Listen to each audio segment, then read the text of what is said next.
Hello, listeners. It's Gabriel here in the edit bay. Just a few points of order before we jump into the show. First one is we're on iTunes now. They let us on iTunes. So please, if you can, review bomb us. Give us as many 1-star reviews as you can. Call us cucks. Share us to Reddit and 9gag with the caption SJWs triggered by Trevor Noah. Just generally try and start fights on our behalf with all the most unhinged and vitriolic people on the internet.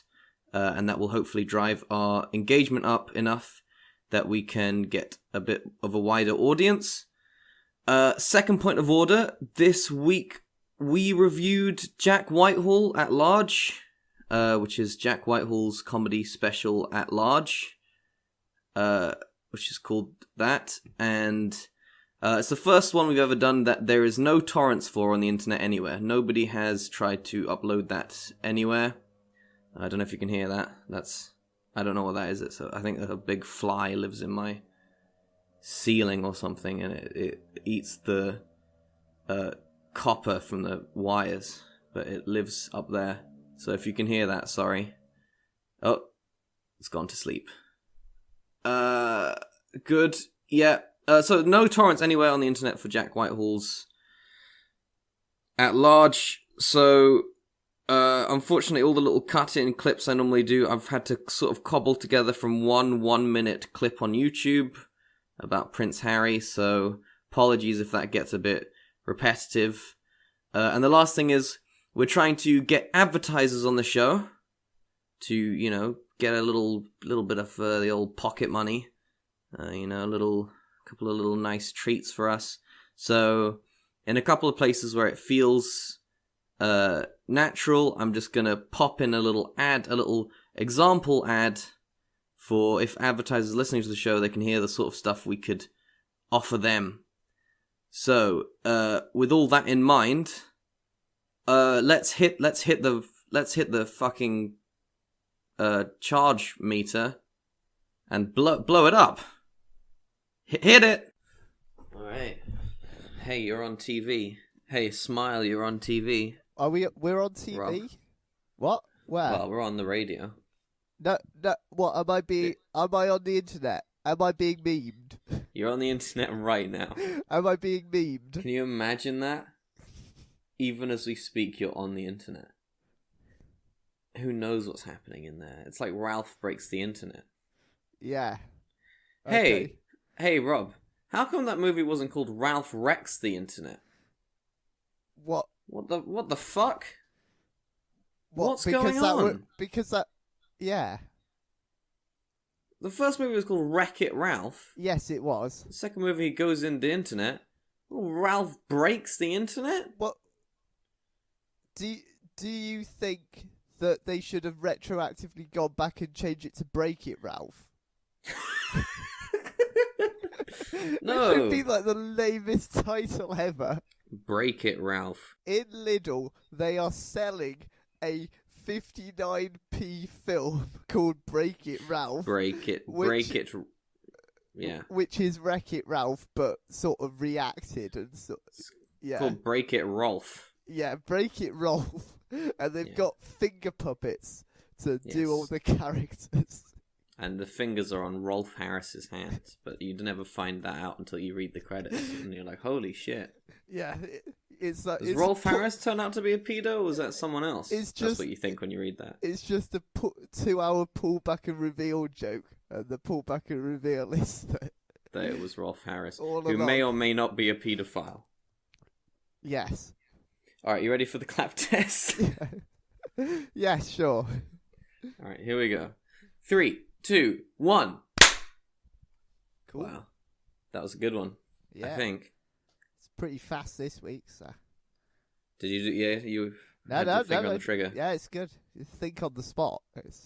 You're great at that. Yeah, That's why we're so good at improvising.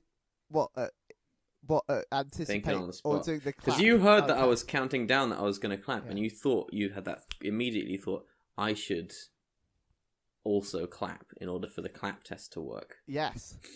Which was good, quick thinking. That's great critical response skills. This is what separates us from... Because you have to have... You can't just enter a sort of podcast like this and just think we're going to be like all the other podcasts. Because there's so many other podcasts, aren't there? You have to have... There's a million. Yeah, you have to have some thought in the back of your mind that we're going to stand out. Yes, exactly. Yeah. And the way we're going to stand out is by being so quick on the mark with our clap tests. Yes. That we're more well synced than any other podcast out there. It's about... We're synchronized, that's... Yeah. Watch this. We're gonna everything we say now, we're gonna say at exactly the same time. Okay, so check this out, other podcasts. Yeah. Hello. My friends. Welcome to the show podcast. So Prince Harry walks over. He's like, Mr. Whitehall, is this your bodyguard? I was like, oh, that's so funny, yes, because he's very tall. Very not so amusing.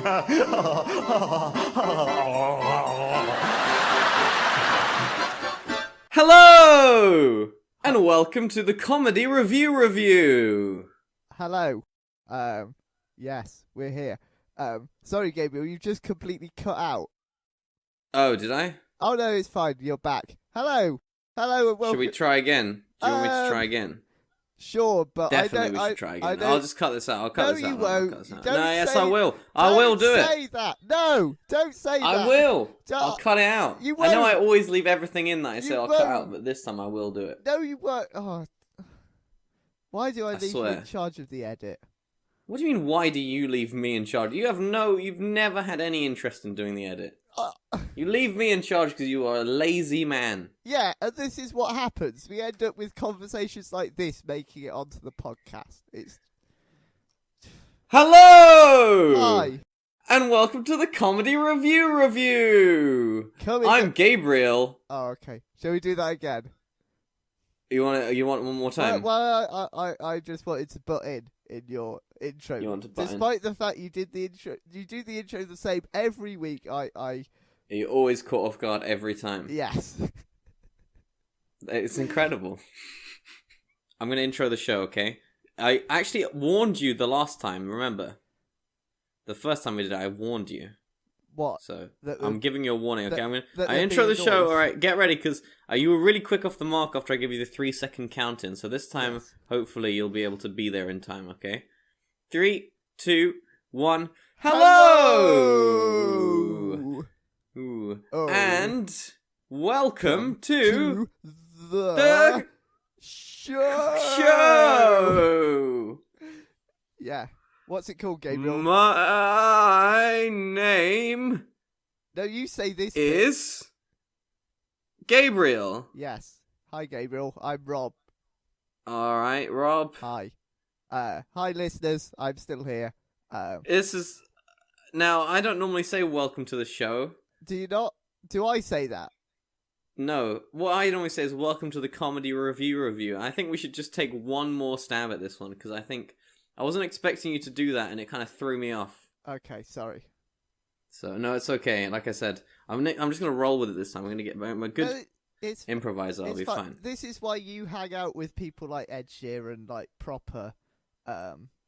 Entertainers, yeah. Entertainer. You know how this stuff's... You know how to be the professional face of... Well, that's what we need, what I'm hoping we can get hold of is just like one clean intro to the show that people will recognize now that we're on iTunes, rather than just a horrible, noisy mess. Yeah, see, because if I was in charge of it, you just get something like, hello, welcome along to the show. The show is called the Comedy Revue. It's me, Rob. And there'd be sort of weird soft... guitar music in the background, wouldn't there? Yes. Yeah, well, I'd insist of that. Do, do, do, do, do, do, do. And you'd be all like, hello. You joined us. I'm Rob. Yes. Yeah, and then you'd be like, "Hello, Gabriel," and I'd be like, Yes. and you'd be like, "What's that, Gabriel?" Let's see what Gabriel's up to this week. Yes. Yes.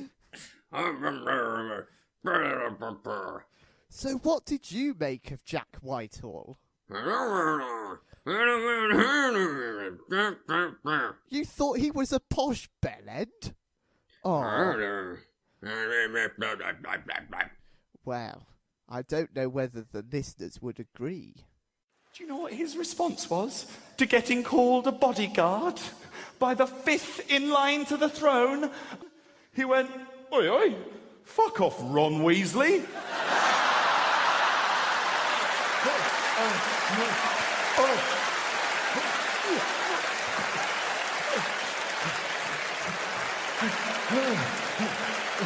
Shots fired! Shots fired! Hello, and welcome to the Comedy Review, the Netflix specials show where we review the shows that are Netflix specials with Rob and me, Gabriel. Yes, and I'm Rob. Like you And said. I'm Rob. That was really smooth, Gabriel. I can tell that you've been I practiced that one a lot. You have. That one's the one I've been working on in my little book. I've been writing little notes in my little book. Oh, do you work on different intros? Like, certainly Yes. different ones? This one's a new one. Is it I've new? been Oh, scribbling away, okay. hunched over with a big quill by the lantern light. No, that's it's all wrong. It's all wrong. You know, You got throwing you wrote the reviews the wrong way round. Yes, I wrote it all upside down. Yes. Shall we get into reviewing the show? Yeah. Should we do? We've should put we do? it. We've put it off for long enough. We've got a new round we'd like to test out, haven't we, Rob? Oh, are we doing my round? We're doing Rob's round. Rob, do you want to introduce your round? Okay, so there's quite an obscure show that's just started. Because we're now we're more established as a show. I'd like to introduce a fact that we sort of promote up and coming shows. Sort of give them a leg up in the industry and sort of steal their ideas. We're giving back. Yes, giving back. Other people's ideas as our own. So there's this new show that is started on the Revue 4 that I've just come across called Just a Minute. It's incredible. There's this guy Nicholas Parsons who hosts it, who's incredibly funny, has an incredibly bright future in comedy. Yes, that kid is really going places. Yes. And the show it's quite a simple show. You can tell it's in its fledgling years, where the idea is that they get some people on there, they have to talk for a minute about a subject. So I thought we could do that with our show. We could introduce the show by doing a minute summary about the show that we're going to review. But the thing is, you're not. And we're doing this as free advertising for Just a Minute. Yeah, I did get. So if you like this, it won't be as good, but you can also check out Just a Minute. So good. I got one note. Well, this is the thing. You have to. So we have to talk for a minute. Well, do you want to hear my note? What? Do you know what you're doing, Gabriel? Well, I've got one note. Okay. What about the show? Do you know? Well, yes, I've got one what note you have about to your... do is you have to make that note last a minute without repetition or hesitation or deviation from the show. My note it's a note about your idea for the round. Oh, okay. So okay. Right, what is it? It's that I think, how about this, right? And, stop me if this is crazy. Okay. And obviously this is your idea. I love it. Okay. I think it's brilliant. I think everything about it is brilliant. I think people are going to go crazy for it. Okay. I thought, right, and this is just me, I was just thinking stupid stuff. But I was just playing around with it. I was thinking, what about instead of a minute, it was a second? Okay, so it's more like a teaser. Yes, rather than the full preview. Okay. You get a little sneak peek. Of the okay. Just yes, and that way that we're adding our own twist on just a bit. It's just a second, which is Just a second. which is a much better name because it's an actual phrase that people use in real life, isn't it? Yeah, and everything about it is better. Yeah, it's as well. Yes. I'm so glad you like my note. Yeah, and this is the thing that the people of Just a Minute needed to realise is that people don't listen in minutes now; they listen in seconds. This is yes. This is what the youth of today want. Yes, you get an idea for a show. Just a minute, like great, well done. Then think: are people going to listen for a minute? That's why this show is so consistently gripping and entertaining, is because we know that on a second-by-second basis, all our listeners are making the decision, Yes. Should I stop listening to this now? Yes. So, this round of yours, just a second. Just a second, okay, yes. Let's hear it. Well, who's going would you do us the honours of going first, Gabriel?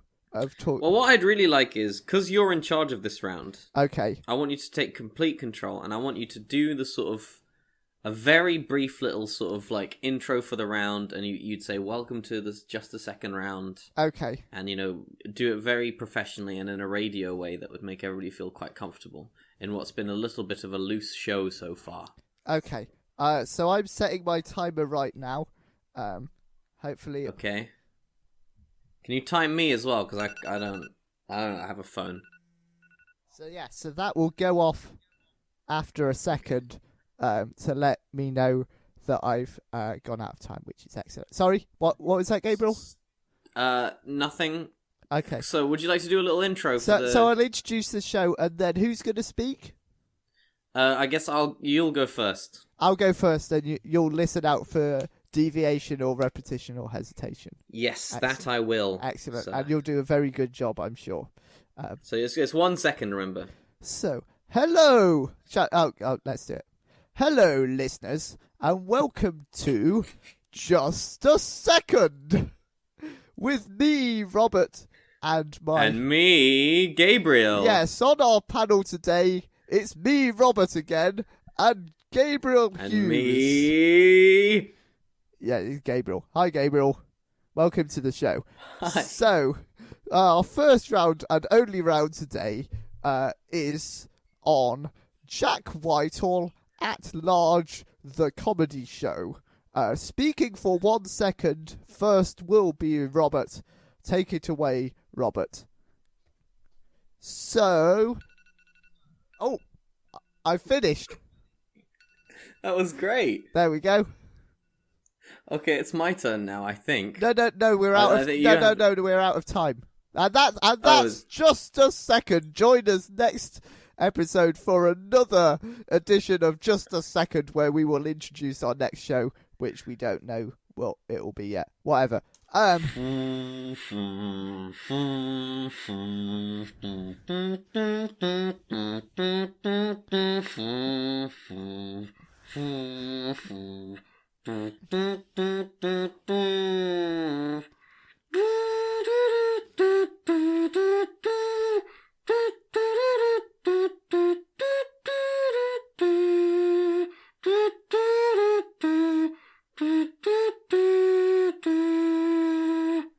Thank you, Gabriel, but you did get my memo that this is a light-hearted comedy show, not a war documentary series. Sorry. Okay. So that's given you a bit of an introduction of what we're going to talk about today. So let's get on with the main body of the show after a brief clip of Jack Whitehall in action. To be fair to Harry, he leaves it just long enough for me to think that my friend is about to be executed by the security services. And then cool as you like goes, well, I'd rather look like Ron Weasley than Shrek.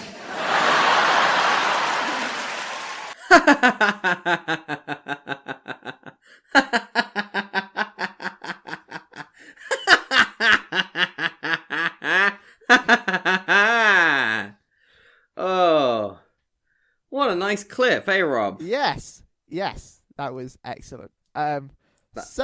What did you make of that clip, Gabriel? And any other bits of the show that you want to talk about?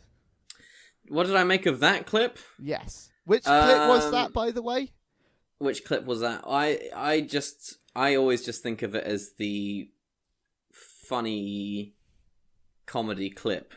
Okay. And that's the one where he's telling a funny joke. Yes. My favourite bit is he does a little sort of bit of acting, doesn't he? And he looks a little bit sort of, I don't know, ooh, I don't know, I don't know if you can help me out here, Rob, but he looks a little bit, Is this the end of the show you're talking about? The end of the show. When he, when he comes out as a troll?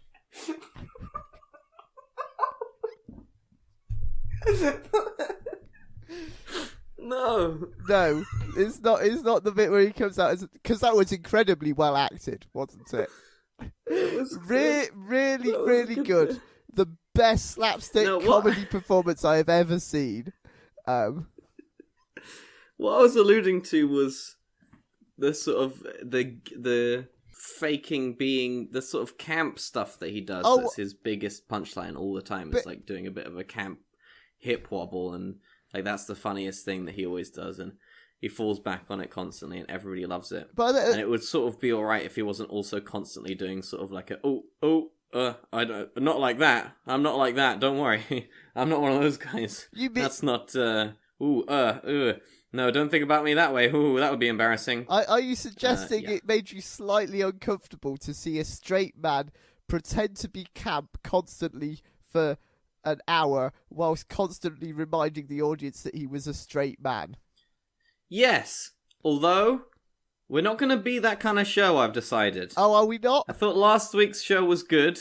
Yes. But I don't think we can be a show where I go off on one at great length every single week about whatever latest extremely politically iffy thing that the person has done. We can't. It's like crime. We can't fight crime every week. Even the firefighters have a day off. Yes. And this week you're going to have a week off. Fighting exactly. that corner. This week, yes. And just like crime fighters, I'm going to let the crime run wild. Yes. And speaking of crime running wild, we reviewed Jack Whitehall at Large this week, didn't we, Rob? What did you think of the content of the show? Give us a little overview of, like, before we go into the meat of it, what did you think of him? There's a strong trend in comedy at the minute of comedians who reference various family members they have in their set or other people they know, and talk about how they are funnier than them, and that it's such a crying shame to comedy that those people weren't involved in. Or it often comes across like the comedian themselves is a desperately unfunny person trying to do something to they have a they're so well, somebody whose real skill is being completely sort of shameless and unself-aware, and therefore has been able to get as far as they have just on the back of sort of single-minded need for attention. When in fact, in terms of actually being funny, mostly what they have is stories about other people who are funnier than them. Yes. Doing funnier stuff. There's loads of people who do comedy who talk about their family. Jack Whitehall is one of the few people who go one step further into including a member of his family in a lot of his stuff. His dad. His funny dad. He's just a bit old-fashioned, isn't he, Jack Whitehall's this dad? Is what Jack Whitehall's dad has established. He's established that he is a one-trick pony who comes on stage and moans about stuff that's happening now that he doesn't really understand because he's old. So he did a chat show with his dad where Jack Whitehall would get some guests on and say, "Hello, guests. How are you doing?" And then the guest would just sort of chat with his dad because despite being a one-trick pony, the dad was more interesting and more funny. More charismatic. And then he said and it's almost as if it's kind of an experiment it's just to show that an old person moaning about stuff nowadays is just intrinsically more funny than a young person pretending to be camp and talking about slightly risque things on stage. Yes. So this has been Well, if I had to do my one-line summation of the show, it would be that there's nothing inherently wrong with doing comedy about some stuff that everybody else has already done comedy about. So long as you have anything new to say about that at all. Or any new approaches of telling it. Or, if it's funny at all. Even if it's just funny. Yes. So it takes Jack Whitehall 6 minutes before he has to reference his dad. From what I remember, he references his dad a couple of times in the show and directly quotes from him. And I think they got some of the biggest laughs. His dad's in, isn't he? show. I feel like they cut to his dad a couple times. No, I don't think that. I think that was just another old person. Just an old man. I don't know what his dad looks like, I'm going to be honest with you. Anyway, so there was that. So that addressing the elephant in the room, it's not even the best Whitehall at doing comedy. And you're sort of reminded of that at times of the show. And when you are, it leaves you a bit sad. Well, it's that old MST3K thing of don't reference another better thing in your thing. Then people will just think, why are we not watching that? Yes. So that happened. Jack Whitehall is an incredibly bad storyteller. Like, this is what I said. I think this, whatever you may have said about Trevor Noah last week. You said he was good. Well, put against this, Trevor Noah is far more engaging at telling stories and developing them. I think Jack Whitehall, especially at the start, goes through an awful lot of joke ideas without ever really developing any of them, either narratively or he tells a million punchlines. little side stories that in and of themselves could have been the skeleton for a really interesting and weird bit of stand-up, but that he tosses away as soon as they cross his mind in search of another easy thing about men and women being different, or how crazy fucking his mate Jonty is, or whatever the fuck. Yes. 'Cause usually we have to put clips of routines into the show. I think we could put just to show what we mean, put like a full clip of Jack Whitehall. I'm just looking, like, for example, Google doesn't pay taxes, which he talks about for about 20 seconds. He has about 20 seconds on Google, which most other comedians would have stretched out for about 5 minutes or so and like developed ideas off it. It's a decent punchline. It's actually, it's weird because obviously one of the real problems with comedy is knowing whether your sort of prejudices and political feelings are getting in the way of your ability to appraise comedy.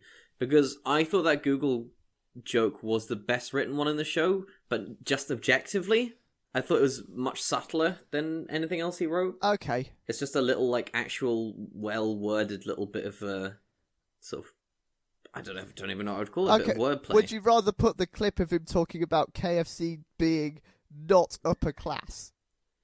Yeah. Because that struck me as a really good observation. Oh, well, McDonald's is trying to be posh now is an incredibly novel observation to make in 2017. Really pushing the boat out with that one. So KFC being not posh is really, that was just a spin-off of the much, much bigger idea of McDonald's is trying to be posh. Carrot sticks? I just want a friggin' burger, man. Yes. I don't come to McDonald's for carrot sticks. They probably put friggin' meat hormones in the carrot sticks. Yes. Or it's just cardboard painted to look like carrot sticks, man. McDonald's trying to do carrot sticks. That's like, oi, McDonald's doing carrot sticks. That's like, airplane trying to be good at being in the friggin' ocean. Yes. You can. It doesn't work. Or it's the health and safety, isn't it? They come in and say, "Oh, McDonald's, you have to do healthy food." I don't want to eat a big dirty burger. Yes. Hey, McDonald's doing carrot sticks, dude. That shit is like fucking a priest trying to do, trying to teach friggin' physics. Mm. They don't understand it, do they? They don't like science. Yeah. All the priests, none of them like science. They just refuse to acknowledge it, don't they? Oh man, I'll tell you what. McDonald's doing carrot sticks nowadays. Have you seen it? This? Rob, what was your thing you were thinking about how McDonald's is trying to do carrot sticks? It's like something you were saying. You had some sort of great simile. I said it was like Jack Whitehall trying to do an hour of comedy, a full hour. Well, to be fair, he didn't really try and do that, did he? Like he has about for a solid sort of 20 minutes in the middle, he gives up and just does a sort of slideshow presentation. Yes, and he comes on with some girls to sort of spice up. Yeah. And to remind the audience that it's good when he walks out to the microphone and he's obviously got a headset mic on. Yes. And then he does the whole sort of like having it go up and down thing. And then he mentions that he has a headset mic on and then the mic goes away. And it's nice. That was well worth it for that joke, having all that stuff happen. And it's nice to make the audience aware that he isn't gay at the start and he has to come up. Yeah. Because he wants to make that clear, doesn't he? He's not gay. He's not. Whatever Jack Whitehall is not gay. When and that's will why you understand, audience? He's not gay. No. He's not gay. Everybody's saying Jack Whitehall's gay. He's not gay. He's straight. Yeah. This man is a pussy fiend, Rob. Yes. He's not a gay man. No. What? Which is, it's so funny when he pretends to suck cock. Because we're safe that we know he's not gay. Yes, you said you weren't going to talk about it this week, Gabriel, but I didn't talk about it. Okay, you brought it up. You just wanted to clarify. I think it's a shame there weren't more girls. Or just to drag it out. But the problem is. It would have been so much better, wouldn't it, that show? Yeah, maybe they could have given one of the girls a microphone, you know? It should have just been a 45-minute long extravaganza of just dancing showgirls. With sequined unitards and big flowery headdresses. Jack Whitehall stood there with his radio mic turned off and the pop-up microphone is always at the wrong height and it just always...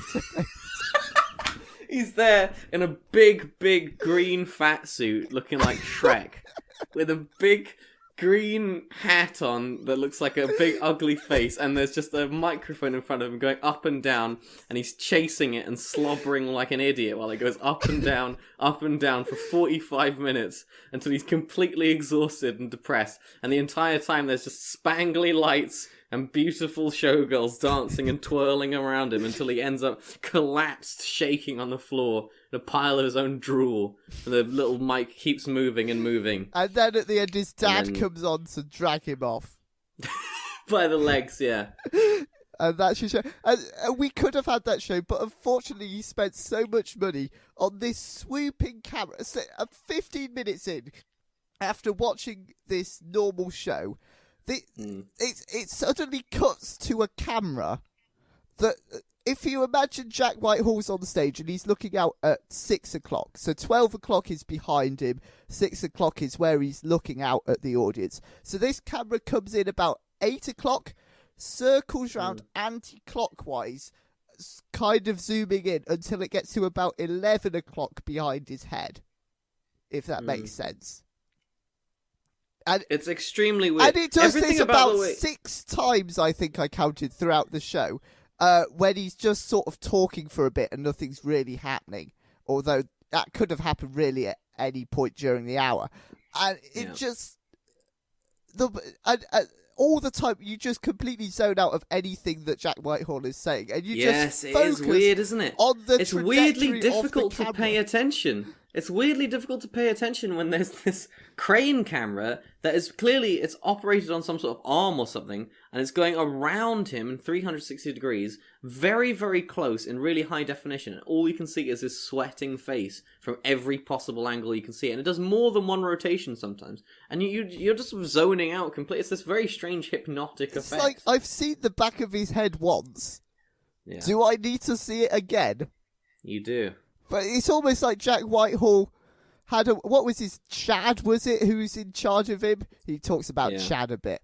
It's almost like, complains about I don't know Chad. if this was Chad's idea or Jack Whitehall's idea, but someone's clearly like, right, I look good from the front, but I look a bit I look even better from behind. So we've got to make sure we have as many shots of just behind me as possible, because it'll make... Well, this, for a guy who comes on and complains about his terrible representation that he used to have, whose idea was that whole... The entire show is really weirdly shot and edited. It's really weirdly shot and edited. I mean, there's a lot of... Every shot to the audience is really weirdly timed, and most of the time they look like they're not that happy, or they're not doing anything, or the audio is desynced from what you see them doing or saying. Yes. A lot of the time, the camera seems to be right up in the face of the audience member that it cuts to. Like when he says there's a dad pointing at his son, and it seems like somebody slithered right up to them and gone right up in their face with the camera. Yes. And then the extremely weird 360-degree circular shots around him. And then also the fact that, like, there are these constant bits where there's a cutaway shot to cover a really obvious hard edit at the end of him saying something, and they don't even try and mask the laughter so that it matches up. It's so weirdly done. I don't understand why it's... I mean, I don't know what happened at that. Maybe there was a fire or something, but everything about that show, it seems like they're desperately trying to mask up something that went horribly wrong. I think part of it might have been that maybe he didn't get the audience reaction he was hoping for, or maybe there was just a lot of flab in the show. It's weird because he strikes me as somebody who probably quite likes doing audience participation, or like if not audience participation, sort of off the cuff stuff. Because there's a lot of weird bits in the show that are very clearly written down to appear to be off the cuff. And I think basically it's impossible to do like a sort of pretty loose conversational stand-up bit in a big, 2,500 person, 3,000 person Netflix screening. Like that whole bit about his friend Gabe, like that was clearly pre-planned. It was you, wasn't it? Yes, that was me. Yes. Okay. So that was very upsetting when he outed me as being the guy. Yes. What was it? Oh my god, yes. So that's the other thing I was going to say. Similar to our last guy, we got treated to a fabulous anecdote of sort of just how fucking great and cool famous people are, man. Oh, Those you're guys... stealing my point, Gabriel. Okay. Okay, sorry. No, go ahead. No, please. I was going to say, what do you feel about... So he sort of... Because obviously Jack Whitehall is educated in posh school. Yes. Right. Clearly. Yes.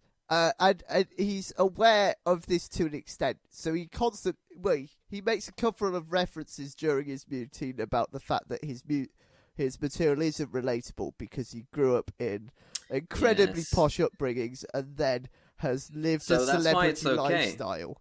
Yes. As soon as he was out of being a sort of like public school stag do fucking, let's all wank off on this biscuit cunt, he became very, very famous and became a completely different kind of cunt. Yeah, so if you think sort of Bo Burnham might have overdone that kind of self-reflexive analysis...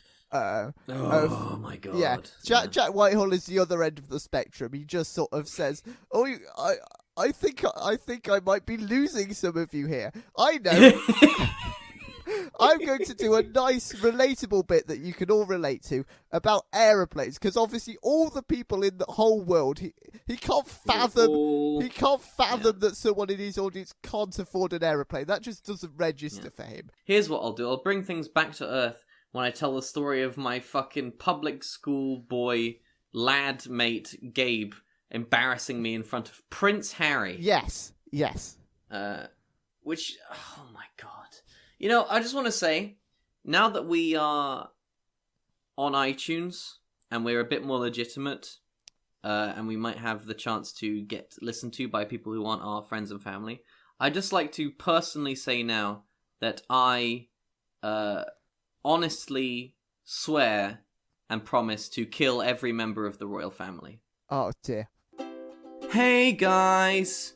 Have you ever wondered whether you could have more better stuff? Just go on the internet and get our new offer code. It's for 40% at www.thecode.net. See you later. So he meets Prince Harry, doesn't he? And his embarrassing friend Gabe. Yes. Oh, that bloody guy. Imagine having an embarrassing friend called Gabe. He says, Prince Harry kind of comes for Gabe. He says, Gabe, is Gabe your bodyguard? Obviously, Jack Whitehall wouldn't come for Gabe because he's incredibly straight. Anyway, carry on. He's straight. Yeah.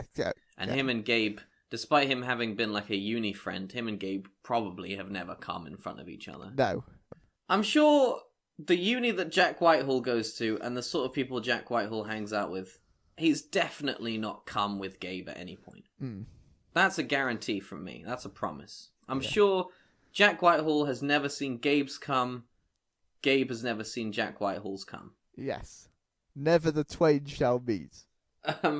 So, yeah, Jack Whitehall and Gabe, and then Prince Harry says, is he your bodyguard? And then, Gabe says, fuck off, Ron Weasley.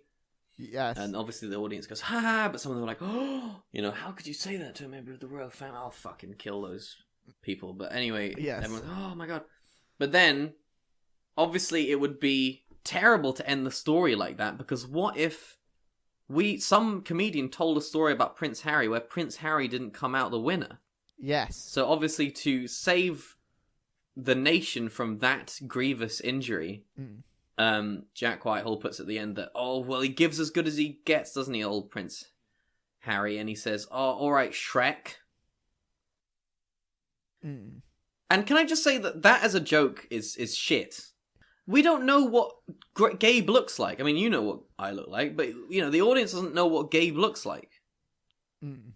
So, to say, for the big punchline of this long story to be that somebody said he looks like Shrek, it's like going up on stage and going like, oh man, my mate, you don't know him, but like, he's really tight with money. He's really tight with money. I mean, it's crazy. Like, if you saw him, you'd really notice that. But like, you don't know him obviously, but he's really tight with money. And like my other mate, and he's really funny. It goes, he's like, all right, Scrooge. Mm. Now, if you did do that, you'd be treated with a healthy mixture of apathy and hostility, as you should be. But he did make it quite clear in the show that Gabe was green and did live in a swamp. Yes. Green, Scottish, and lives in a swamp. Well, that's true. I do live in a swamp. Yes. And I want people to get off my... What did I say? What did I always say? Get off my land! Yes. Or whatever. Said with as much Scottish conviction as Mike Myers. Yeah, exactly. So, Scottish Shrek... Funny story, Shrek, Scottish Shrek. yes. Hey guys, so I always use products. I've always been using products, and I love them. Hey, have you, is your life hard? Have you ever wondered about your life? So get the order now.com. So, because this is what Jack Whitehall does when he can't tell stories. To drag them out, he does a lot of vamping, doesn't he, for the story? Like, yes. you'll Oh never my God. guess what the punchline's going to be to this. Oh, Jesus Christ, it's so exhausting. Yeah. It's so exhausting. It's like listening to a man doing BuzzFeed articles on his own material as he's going along. It is like that. It's amazing. It's like he's convinced that if he can sell that he's really excited about this joke enough, people will go along with it, whether it's actually good content or not. Yes. He does so many faces, doesn't he? So many faces as he's saying everything. Like, just like faces about how, he's really... It's like being led by the hand as a child through a story that you don't really understand, but the person who's reading it to you is trying to make it very clear how you should feel about all of the developments in that story. Yes. Yeah. And then the big dragon swooped down. Yes. But all the villages were safe. Phew. Yes. That's what it's like. And then the charming prince turned to Gabe and said, "You look like Shrek." And everybody laughed because it was a funny comment. And For he looked 45 like seconds. Shrek. And he did. And he didst looks Like Shrek. like as unto Shrek. Yes. And he and I are definitely not gay. Yes. For me, I think this is something I wanted to say quickly. For people out there who might be interested in learning a bit of the basic comedy chops, they might have seen some comedy. They might have seen this comedy. Hopefully, they didn't find it funny because it was terrible.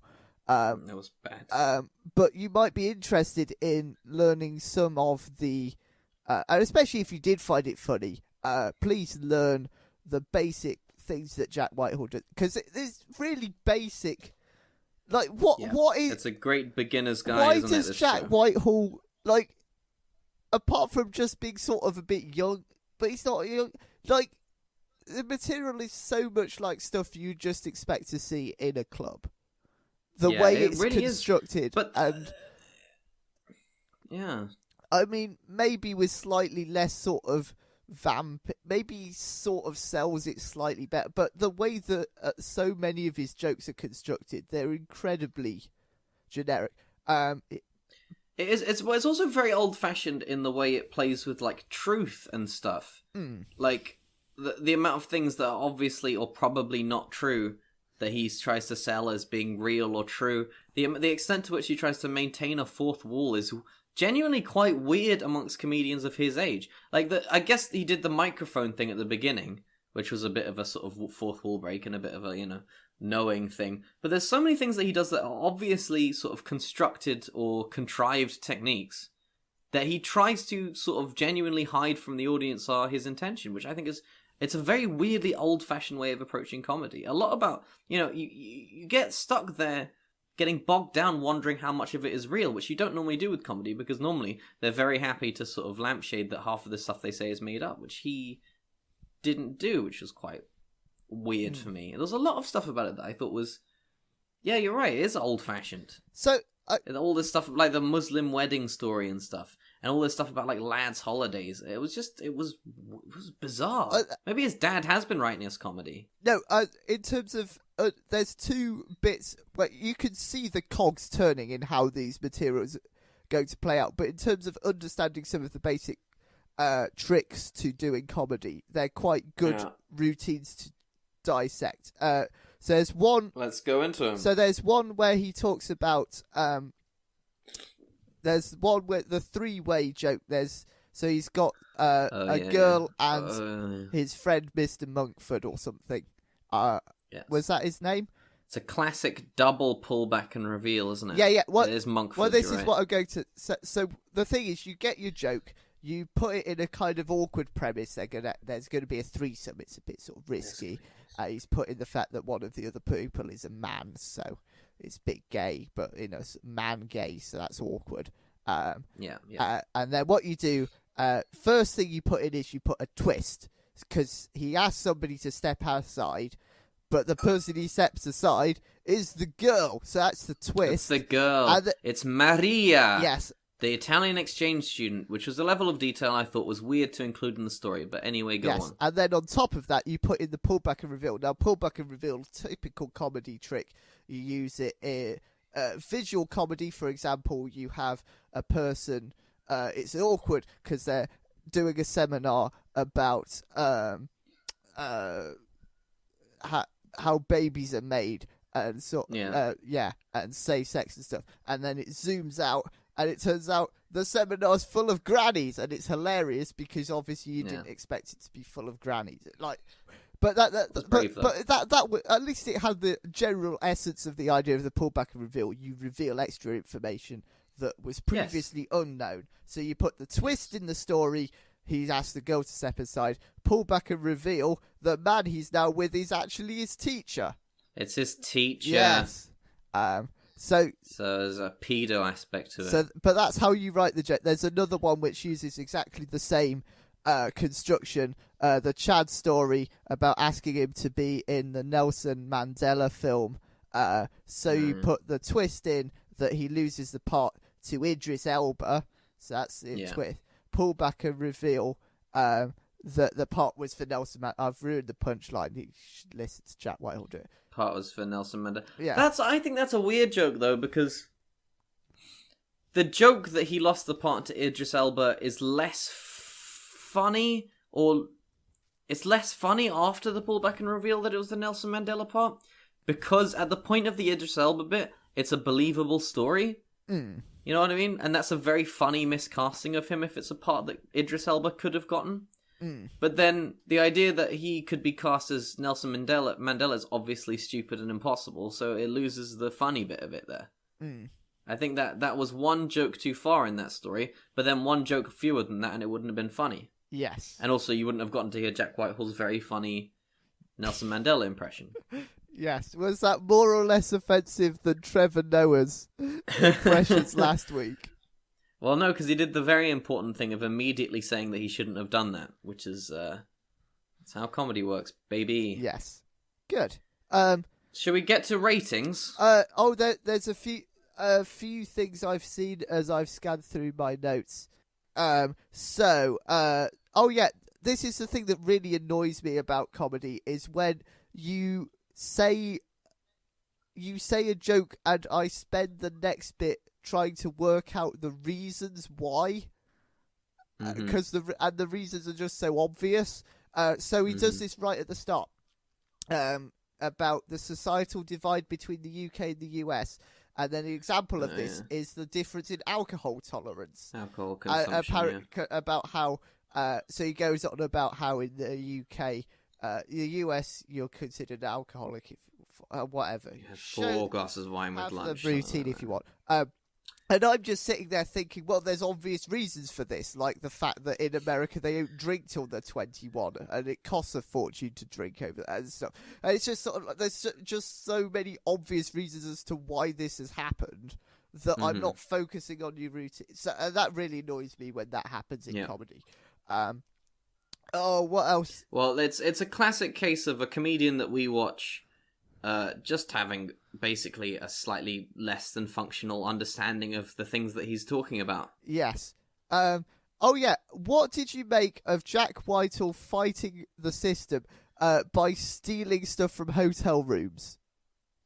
Oh, I didn't care. You didn't care? Okay. At all. Because I found it to be very dull. More than once... I was looking at my phone at that point, I think. More than once in the show, he talks about stealing things from hotel rooms. The millionaire Jack Whitehall, and this is meant to be funny. I tell you what wasn't funny about millionaire Jack Whitehall was complaining about how annoying it was for him to have to deal with Disney hotel employees who are forced to stay in character as Goofy or Mickey Mouse all day. How annoying that is for him, Jack Whitehall. Yes. So you have to... There's no mention at all during that routine of what it must like to be those people. It's just, oh mate, it was so annoying. Like, how could you have that little self-awareness that you could do that bit without stopping to think about what it might sound like to people who perhaps are less of a Jack Whitehall type and more of a minimum wage employee dressed as Mickey Mouse type? It's like being a Wall Street banker having a go at cleaners getting in the way. Well, it's worse than that because they don't even get in the way; they just exist. It is extremely bad. Yeah. You know, that's actually also the worst part. You know, as a comedy reviewer, the worst part is that it's fertile. You know, if it is genuinely true that hotel workers in Disney hotels have to stay in character as Mickey Mouse or Goofy all day, it's a very fertile ground for good comedy, unless you come at it specifically from the angle of how it annoyed you, in which case there's not that much to be said about it. other than, oh, I had to ask Mickey Mouse to turn on the porno channel, which, you know, is obviously very, very funny, but not really taking that premise to its full potential, I would say. So how would you have developed? Could that have material have been developed better? We just don't have time to get into it, man. Please do, Gabriel. We don't. The people need to learn. I've been recording for an hour and a half. Well, you can cut the rest of it out. I don't know. You would go, so you would say, I was greeted by Goofy. And then, I couldn't stop thinking about the inner life of the man behind the Goofy. Because I'm not a fucking child. I know that there's a guy in there. And as much magical and whimsy it would be if I was a kid, for me it was deeply upsetting. Imagine what you do. You wake up in the morning, you kiss your wife goodbye, and you put on your gigantic floppy green hat and you step out into the sunlight. Yes. And the pressure, because every time the kids see you, you are there. Imagine they if dream to see you. Imagine if you can only get off with people who want to be fucked by Goofy. Imagine if you come home to your wife at night and you've spent all day being Goofy. Yeah. And you start to get intimate and she's like, do the voice, baby. Yes. She's like, do the role play. Yeah, exactly. Can you do the voice for me, please? And you're like, babe, I've been at work all day. 12 hours. And she's like, there's only one reason that I love you. And you know it. And you're like, gosh.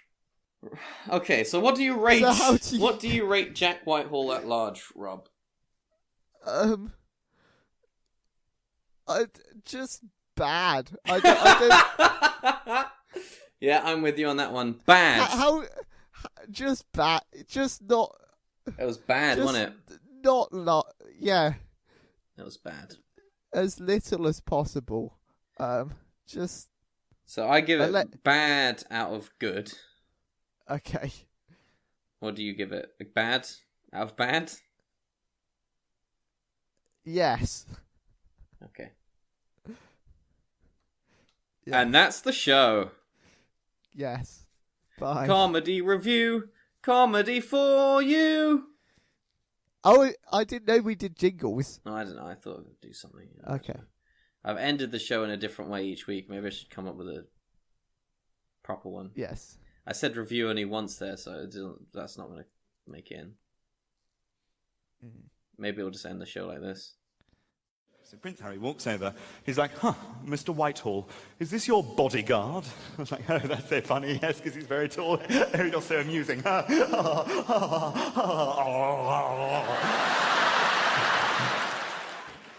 you know what his response was to getting called a bodyguard by the fifth in line to the throne?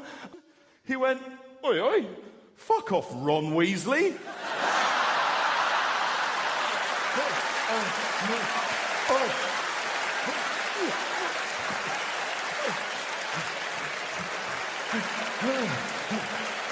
Shots fired! Shots fired! To be fair to Harry, he leaves it just long enough for me to think that my friend is about to be executed by the security services. And then cool as you like goes, well, I'd rather look like Ron Weasley than Shrek. Hey guys, it's me, Gabriel. I always was wondering, how do I get a hold of my life? It's so hard to get a hold of my life. Well, get the Order Now product, and you will get it with the code, and it will be toys for adults and little posters. So, you can get that now.